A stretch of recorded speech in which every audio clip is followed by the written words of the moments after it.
Kita kan sering banget ya dengar cerita sukses startup yang wah gitu. Tapi, gimana pas lagi susahnya? Pas lagi jatuh bangunnya? Nah, sumber-sumber yang kita punya ini, termasuk dari buku Startup Myths and Models karya Rhys Firk, kayak ngasih kita intipan ke belakang layar gitu loh. Betul sekali. Jarang dibahas kan sisi gelapnya ini?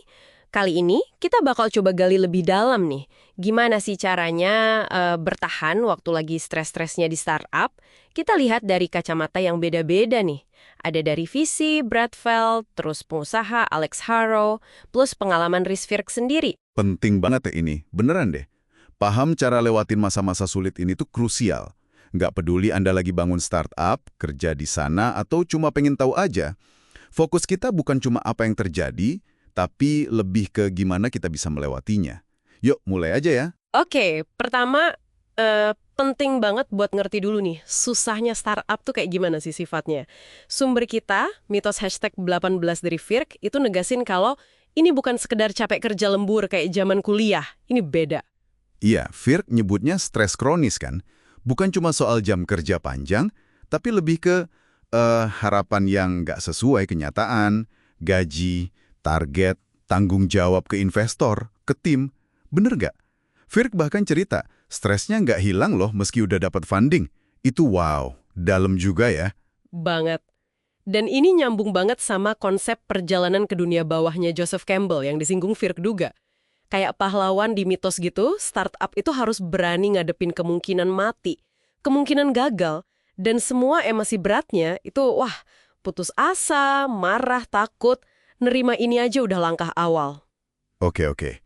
Jadi kalau udah sadar sesulit itu, terus gimana hadapinya? Kita punya sudut pandang dari visi nih, Brad Feld.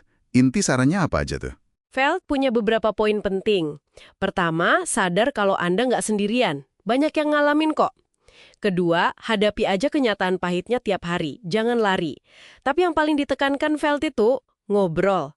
Terbuka soal kesulitan, baik bisnis maupun personal, sama orang yang Anda percaya. Bisa investor, dewan direksi, co-founder, mentor. Tapi ngobrol sama investor soal masalah, nggak bahaya tuh. Nanti malah dianggap nggak kompeten atau gimana gitu? Nah, pertanyaan bagus. Feld ngelihatnya ini bukan sekedar curhat, tapi langkah strategis. Ini soal transparansi yang gimana ya, yang membangun gitu, bukan malah bikin panik.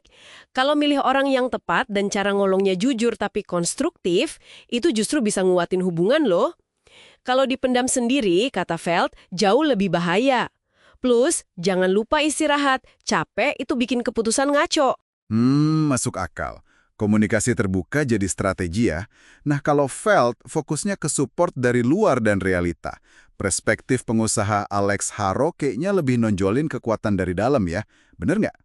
Tepat. Pengalaman Harrow, dia kan co-founder Life 360, itu nunjukin pentingnya perspektif. Kuncinya itu sadar kalau masa sulit ini tuh sementara, cuma bagian dari siklus aja. Nasihat utamanya dia, jangan pernah ambil keputusan gede pas lagi emosi banget atau pas lagi down banget. Wah, itu sih susah banget ya pas lagi di tengah tekanan. Tapi bener banget logikanya.